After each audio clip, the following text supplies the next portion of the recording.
der Schnarcher.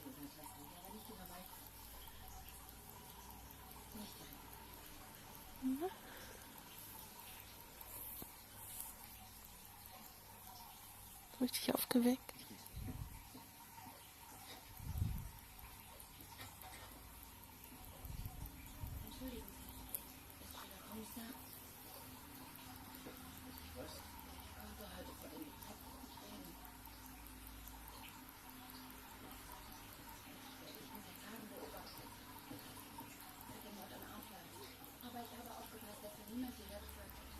Woher genau wussten Sie, wo hier ist? Arthur hat mir immer gesagt, falls ihm etwas passiert, dann wären Sie immer noch der Einzige, dem ich trauen kann. Interessant. Ich kannte Ihren Mann nicht. Er kannte Sie. Tut mir leid, ich erzähle Ihnen alles, aber ich bin aus einem bestimmten Grund hier. Ich weiß, wieso jemand seine Arme gestohlen hat. Es waren Informationen darauf. Tätowierungen, die man nur in der Augen sehen konnte. Das wissen Sie. Aber Sie wissen nicht, was man ist. Probieren Sie es mal. Besser. Ich kann es Ihnen zeigen.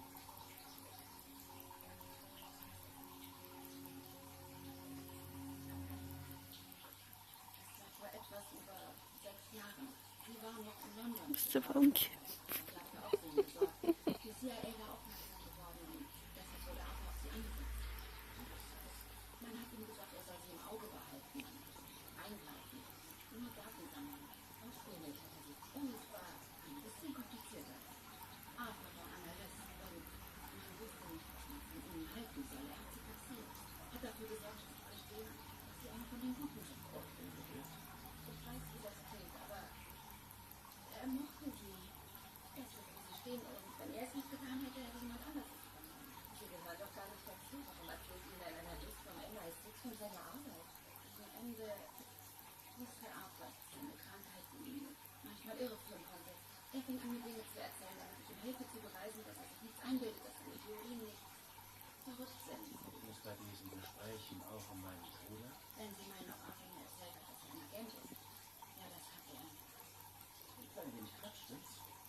Und was Ihre Vorstellung von einem Analysten ist, müsste die britische Regierung bald gestürzt sein. Er hatte ein Problem und er brauchte jemanden, der ihm hilft. Das kommt ihm doch sicher bekannt vor. Die Zahlen folgen. Was bedeutet das?